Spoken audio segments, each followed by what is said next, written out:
Setiap hari, anak laki-laki itu harus menahan rasa sakit untuk mencabut tanduk naga demi menyelamatkan dirinya sendiri. Semua itu hanya agar dia tidak tersiksa hingga mati oleh suara bising yang datang dari dalamnya.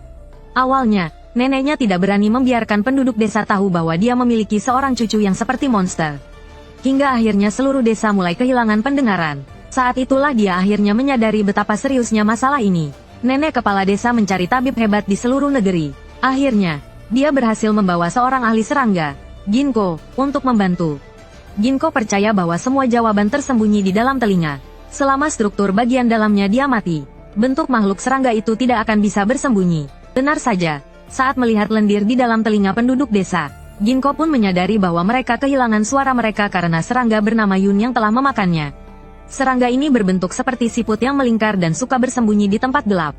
Begitu mendengar getaran dari koklea yang bisa mengumpulkan suara, mereka akan membuang cangkangnya. Lalu mereka masuk ke dalam koklea manusia dan memakan semua suara. Ginkgo meminta penduduk desa menyiapkan air panas. Kemudian dia menambahkan sebungkus garam ajaib ke dalamnya. Terakhir, mereka hanya perlu menuangkan air garam ke dalam telinga. Serangga itu akan keluar dengan sendirinya. Dan saat yang sama, pendengaran pria itu pun kembali seperti semula secara ajaib. Mengikuti metode Ginkgo, seluruh penduduk desa akhirnya sembuh dari tuli mereka. Namun, tidak peduli seberapa keras anak laki-laki itu mencoba, dia tetap tidak bisa pulih. Dengan putus asa, neneknya akhirnya memberitahu Ginkgo tentang cucunya. Dia adalah pasien paling parah dari semuanya. Namun, gejalanya bukanlah ketulian biasa. Sebaliknya, dia justru bisa mendengar semua suara di sekitarnya. Bahkan di malam yang sunyi dan dingin, setetes air pun bisa membangunkannya. Anak itu sudah tidak tidur nyenyak selama 3 bulan. Dengan sekali lihat, Ginkgo segera menyadari bahwa dia telah menjadi inang bagi bentuk mutasi dari serangga itu. Mereka memiliki sifat yang berlawanan dengan serangga sebelumnya. Mereka sangat suka mengumpulkan semua suara di sekitarnya. Namun, dalam catatan literatur, tidak ada kasus yang berhasil mengusir makhluk ini. Berbeda dengan jenis sebelumnya, mereka tidak takut air garam. Dulu, seorang ahli serangga pernah mencoba berbagai obat-obatan. Namun, dia tidak menemukan metode pengobatan yang efektif. Pada akhirnya, dia hanya bisa menyaksikan pasien kehilangan kewarasannya hingga meninggal. Kini, tantangan ini kembali muncul di tangan Ginkgo. Namun, dia tidak akan membiarkan anak itu berakhir dengan nasib tragis. Ginkgo menyalakan asap pengusir serangga. Meskipun tidak terlalu efektif, tetapi setidaknya situasinya bisa dikendalikan sedikit. Dari cerita anak laki-laki itu, akhirnya diketahui bahwa dia bukan manusia pertama yang menjadi inang bagi makhluk ini. Sebelumnya, ibunya juga mengalami hal yang sama. Dia samar-samar masih mengingat kata-kata terakhir ibunya. Namun, saat telinganya ditutup, dia benar-benar melupakan pesan terakhir dari ibunya. Tak lama kemudian, tanduk naga berwarna daging mulai tumbuh di kepalanya, sama seperti ibunya. Dalam percakapan kali ini, Ginkgo tidak menemukan informasi yang berguna. Namun, dia terus berpikir, mengapa sang ibu menutup telinga anaknya? Saat memberitahukan rahasia ini, namun yang aneh adalah, anak yang biasanya penurut itu tiba-tiba diam-diam keluar rumah. Jangan bilang pada siapapun. Ginkgo tidak menghentikannya. Dia juga ingin melihat kemana anak itu pergi. Hari itu, salju turun dengan sangat deras. Suara di sekitar seakan menghilang. Namun, detak jantung kehidupan terdengar begitu jelas. Zhenhuo bersembunyi di dalam gua ini. Di sana, dia bisa mendengar suara api yang lenyap. Ginkgo pun menyadari cara yang benar untuk mengusir makhluk itu. Namun, sebelum sempat berbicara lebih lanjut, sekawanan serangga tiba-tiba berhamburan keluar dari gua. Ginkgo tidak menunjukkan rasa takut. Sebaliknya, dia menemukan satu makhluk spesial di antara mereka. Tanpa ragu, dia membiarkan makhluk itu masuk ke dalam tubuhnya. Karena dia sudah mengetahui cara yang benar untuk mengusir mereka, Ginkgo mengatakan kepada Zhenhuo untuk menutup telinganya, seperti yang dilakukan ibunya dulu. Begitu tangannya menyentuh telinga, makhluk dalam tubuh Ginkgo langsung menghilang dalam sekejap. Meskipun menutup telinga dengan tangan tidak bisa sepenuhnya menghalangi suara, tetapi makhluk itu takut akan energi kehidupan dari makhluk lain. Mungkin ibunya sudah mengetahui jawabannya sejak dulu. Namun, karena dia sedang sekarat saat itu, dia tidak lagi memiliki kekuatan untuk mengusir makhluk itu. Saat mengingat kejadian itu, Zhenhuo akhirnya menyadari kata-kata terakhir ibunya. Zhenhuo, apakah kamu bisa mendengar? Itulah suara dari dalam tubuh ibunya, hangat dan membara seperti lahar yang mengalir. Dia bisa mendengar detak jantungnya sendiri, dan tanduk naganya pun ikut lepas. Ternyata, di dalam tubuh manusia memang mengalir darah seperti lahar panas. Kekuatan kehidupanlah yang membuatnya hidup kembali. Hari itu, Ginkgo membawa pergi sepasang tanduk naga. Namun, karena merasa tidak tenang, dia memutuskan untuk mengembalikan tanduk milik Zhenhuo. Sebelum dia terbiasa dengan dunia ini, Zhenhuo pasti belum bisa merasa tenang. Mungkin dengan mendengarkan suara dalam tanduk naganya, dia bisa menemukan kedamaian. Ini adalah anggur yang bernilai miliaran. Menjilatnya sekali, bisa memperpanjang umur 10 tahun. Jika meminumnya, umur bisa bertambah 100 tahun. Namun, harta karun seperti ini kini hanya menjadi mata uang dalam perdagangan antar ahli serangga. Seorang pria yang tersesat pernah secara tidak sengaja menghadiri pesta mereka. Setelah mencicipinya sekali, dia tidak bisa melupakan rasa dari anggur bercahaya itu. Saat kembali ke rumah, pria itu bersumpah untuk menciptakan anggur bercahaya sendiri. Namun, dia tidak tahu bahwa anggur bercahaya adalah esensi dari alam itu sendiri. Sesuatu yang sudah melampaui kategori anggur biasa. Hingga akhir hayatnya, dia tetap gagal membuat bahkan sekadar prototipenya. Namun, setiap kali dia menyuruh putranya untuk mengantarkan anggur, makhluk serangga selalu sengaja mengacaukannya. Mereka diam-diam mencicipi seteguk dari anggur itu. Sehingga, setiap kali anggur itu sampai ke tangan pelanggan, jumlahnya selalu berkurang. Dan akibatnya, bocah itu selalu dimarahi oleh para pembeli. Namun, saat dia kembali ke rumah, bukannya memarahinya, sang ayah justru sangat puas dengan anggur yang dibuat tahun ini. Sepertinya mereka sangat menyukai anggur kita tahun ini. Tapi ini masih belum cukup. Mendengar bahwa ayahnya menghabiskan seluruh hidupnya demi membuat anggur bercahaya, bocah itu pun mulai bertanya-tanya. Dia pun mulai tertarik untuk membuat anggur bercahaya ini. Hanya dalam waktu 10 tahun, bocah itu berhasil menciptakan prototipe anggur bercahaya. Penampilannya tidak berbeda dengan anggur bercahaya alami. Bahkan rasanya pun sangat unik. Impian yang tidak pernah bisa diwujudkan ayahnya seumur hidupnya, kini akhirnya akan ia wujudkan. Dia berjalan di jalan setapak yang sudah begitu familiar, berniat membawa anggur itu pulang untuk ayahnya cicipi. Namun, makhluk serangga yang dulu suka mencuri minuman itu muncul lagi. Kali ini, dia tidak hanya menghalangi bocah itu. Dengan rakus, ia ingin mengambil semua anggur bercahaya. Saat bocah itu berhasil mengejar dan merebut kembali labunya, dia justru tersesat ke dalam pesta para ahli serangga, seperti ayahnya dulu. Tiba-tiba, Ginko memanggilnya. Setelah mengetahui bahwa bocah itu memiliki anggur bercahaya, Ginko mengira dia hanyalah seorang pemula yang belum memahami aturan, sehingga tidak terlalu memperdulikannya. Ginko memberitahunya bahwa cukup dengan meneteskan beberapa tetes anggur bercahaya, maka serangga itu tidak akan mengganggunya lagi. Saat melihat cairan bercahaya itu, bocah itu akhirnya menyadari bahwa inilah anggur bercahaya sejati yang diimpikan ayahnya. Ia meniru Ginko, meneteskan beberapa tetes ke tanah. Serangga itu meminumnya, dan mereka benar-benar berhenti mengganggu. Bocah itu belum pernah melihat pasar seperti ini sebelumnya. Mereka tidak menjual obat herbal biasa, melainkan gulungan yang berisi makhluk serangga langka. Ini adalah pasar sementara bagi para ahli serangga, sekaligus tempat mereka bertukar informasi. Bocah itu, yang membawa banyak anggur bercahaya, segera menjadi pusat perhatian. Banyak ahli serangga mulai menawarkan barang dagangan mereka. Tatapan bocah itu tertuju pada sebuah cangkir anggur. Dulu, ayahnya selalu minum menggunakan cangkir seperti ini. Tak disangka, ada cangkir yang sama dijual di pasar ini. Tanpa diduga, ia melakukan transaksi pertamanya.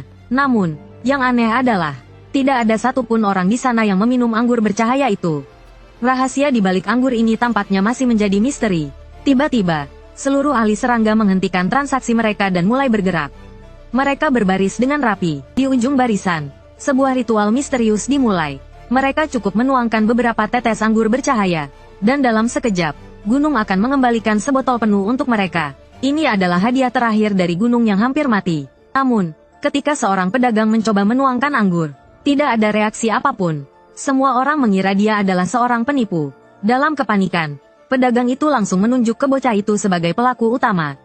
Dialah yang menjual anggur palsu kepadaku, tangkap dia segera. Sekejap saja, bocah itu menjadi sasaran kemarahan semua orang. Tak tahu harus berbuat apa. Dia hanya berharap bisa melarikan diri. Namun, akhirnya Ginko menemukannya. Saat Ginko hendak memanggil rekannya, bocah itu akhirnya mengungkapkan rahasianya. Ternyata, dia awalnya hanya ingin mencicipi segelas anggur bercahaya. Dia sama sekali tidak menyangka akan menyebabkan kekacauan sebesar ini. Lagi pula, dia hanyalah seorang pembuat anggur dari kaki gunung. Ginko segera menyadari sesuatu. Anggur yang dibawa bocah itu bukanlah anggur bercahaya asli. Namun, bahkan makhluk serangga pun bisa tertipu olehnya. Ginko tak bisa menahan kekagumannya terhadap keterampilan bocah itu dalam membuat anggur. Namun, ini hanyalah hasil dari eksperimen berani bocah itu. Ternyata, dia telah menggunakan ragi yang diekstrak dari bunga liar. Di antara 100 percobaan, hanya ragi inilah yang dapat menghasilkan warna bercahaya seperti anggur asli. Namun kini, Hal itu telah mengacaukan seluruh ritual para ahli serangga. Ginko bisa memaafkannya, namun, bocah itu harus berjanji satu hal, yaitu, dia tidak boleh menjual anggur ini kepada penduduk desa biasa. Bocah itu pun setuju. Keesokan harinya, pekerja yang telah meminum anggur itu mulai bisa melihat makhluk serangga. Akhirnya, anggur itu disegel, hanya dijual kepada para ahli serangga yang tertarik. Inilah salah satu produk yang berhasil dipasarkan oleh Ginko. Bocah itu pun menceritakan segalanya kepada ayahnya. Dan kini, ia siap untuk memulai kembali, untuk mempelajari rasa anggur yang pernah dibuat ayahnya, agar suatu hari nanti, dia bisa memahami bahasa anggur. Dalam perjalanan ke barat, dikisahkan tentang sungai ibu anak yang bisa membuat orang hamil hanya dengan seteguk air. Namun, di tempat ini ada versi lain. Mutiara ini sebenarnya adalah embrio bayi. Setiap orang yang tenggelam di laut, akan menghasilkan banyak mutiara di sekitar tubuhnya. Ada yang secara tidak sengaja memakannya dan melahirkan bayi dengan wajah yang sama seperti orang yang telah meninggal. Namun, mereka tidak menyadari bahwa bayi itu telah kehilangan semua ingatannya. Penduduk desa menganggapnya sebagai obat reinkarnasi. Dengan cepat, praktik ini menyebar di desa. Misalnya, seorang gadis yang lebih muda 20 tahun dari seorang wanita ternyata adalah neneknya sendiri. Seorang pria tua yang lebih muda 30 tahun dari sebelumnya adalah reinkarnasi dari istrinya yang baru saja meninggal. Saat kematian dan kelahiran tidak lagi memiliki batasan, segalanya mulai berubah menjadi aneh. Salah satu korban dari praktik ini adalah seorang pemuda bernama Sen. Ibunya, yang dulu sekarat karena sakit, memilih untuk menyerahkan dirinya ke laut dan berubah menjadi mutiara. Dia telah berusaha mencegahnya, tetapi akhirnya, karena tekanan moral dari ayahnya, dia terpaksa memakan mutiara itu dan menjadi alat untuk melahirkan ibunya kembali. Melihat wajah yang persis seperti ibunya, awalnya dia mengira itu hanya kemiripan biasa. Namun, seiring berjalannya waktu, dia tidak tahu apakah harus memanggilnya ibu atau anak perempuan. Meskipun gadis itu tidak memiliki ingatan masa lalu, dia tidak berani mengakuinya sebagai anaknya sendiri. Dia bahkan tidak tahu siapa gadis itu sebenarnya. Hingga suatu hari, Ginko si ahli serangga datang berkunjung. Sedikit demi sedikit, kebingungan Sen mulai terpecahkan. Melalui analisis biologis, Ginko memastikan bahwa mutiara itu sebenarnya adalah embrio makhluk serangga. Mereka memiliki kemampuan untuk mengubah embrio makhluk hidup. Begitu masuk ke dalam tubuh manusia, mereka akan melahirkan bayi yang identik dengan orang yang tenggelam. Ginko pergi ke laut untuk menyelidiki. Meskipun belum mengetahui jenis serangganya, dia sudah memiliki gambaran umumnya. Saat melihat ribuan embrio terapung, Ginko menyadari bahwa ini adalah gudang genetik yang luar biasa. Setelah kembali ke daratan, dia menyadari bahwa gadis itu akan terus tumbuh semakin mirip ibunya. Namun, tanpa ingatan masa lalu, keputusan sekarang sepenuhnya ada di tangan Sen. Apakah dia akan membantu gadis itu menjadi ibunya kembali? Ataukah dia akan mengajarinya kembali sebagai putrinya? Semuanya tergantung pada keputusannya. Sen sepertinya mulai memahami sesuatu. Dengan bantuan Ginko, dia akhirnya melepaskan beban di hatinya. Malam itu, Ginko juga mengunjungi gadis kecil itu. Tak disangka, gadis itu sudah lama mengetahui kebenaran tentang kehidupannya di masa lalu. Namun, jika ibunya, Sen, meninggal, dia juga pasti akan menggunakan cara ini untuk menghidupkannya kembali. Ginko terkejut, tetapi dia juga mulai memahami cara hidup di tempat ini. Dia tidak memiliki hak untuk mengubah cara hidup mereka. Tanpa kejutan lain, esok pagi Ginko akan meninggalkan tempat ini. Namun, malam itu, sebuah badai besar tiba-tiba melanda pulau. Meskipun gadis itu tidak memiliki ingatan masa lalu, dia tetap menceritakan kisah yang dulu sering diceritakan ibunya. Karena ketakutan, Sen tidak tahan dan berlari keluar rumah sendirian. Di tengah hujan lebat, dia melihat perahu tetangganya tidak diikat dengan tali. Namun, saat dia mencoba mengikatnya, ombak besar tiba-tiba menelannya. Seluruh desa segera bergerak untuk mencarinya. Mereka menyadari bahwa ada satu perahu yang hilang. Dan di dekat karang, sebuah perahu terlihat mengambang di atas laut yang bersinar. Gadis kecil, Zenyu, tidak bisa menahan tangisnya. Dia nekat pergi sendiri untuk menyelamatkan ibunya. Ginko tidak menghentikannya. Sebaliknya, dia meminta untuk ikut bersamanya. Di tengah hujan lebat, jejak makhluk serangga semakin jelas. Namun, saat mereka mendekat, mereka melihat salah satu lengan Sen telah terjerat oleh makhluk itu. Sebelum sempat berteriak meminta tolong, tubuhnya langsung menghilang. Zenyu segera melompat ke laut. Dengan cepat, dia menusuk titik lemah makhluk itu dengan tombak, dan berhasil menyelamatkan ibunya. Ginko segera menarik Sen kembali ke perahu. Namun, makhluk air yang marah datang lagi. Kali ini, ia mengincar Zenyu yang belum naik ke kapal. Saat Ginko mencoba meraih tangan Zenyu, mereka berdua justru terseret ke dasar laut. Di dalam air, dia tidak bisa berbuat apa-apa. Apakah ini akhirnya? Apakah mereka akan mati di sini? Ginko tidak ingin menyerah. Namun, saat kesadarannya mulai memudar, Makhluk serangga itu tiba-tiba mulai menjauh. Ginko dan Zenyu berhasil diselamatkan ke daratan. Dia masih belum mengerti mengapa hal ini bisa terjadi. Namun, saat menengadah ke atas, dia melihat cahaya bulan yang terang. Ternyata, langit telah menyelamatkan nyawanya.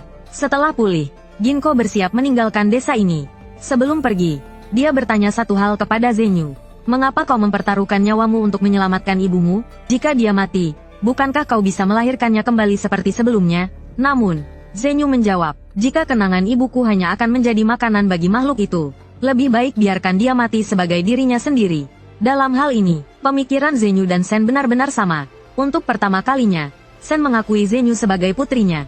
Ginko pun tersenyum lega. Dia melanjutkan perjalanan yang memang sudah menjadi takdirnya, untuk mengisi kekosongan di hati mereka yang ditinggalkan. Keinginan seseorang untuk tetap mati tanpa bereinkarnasi juga merupakan kebahagiaan yang tak ternilai harganya.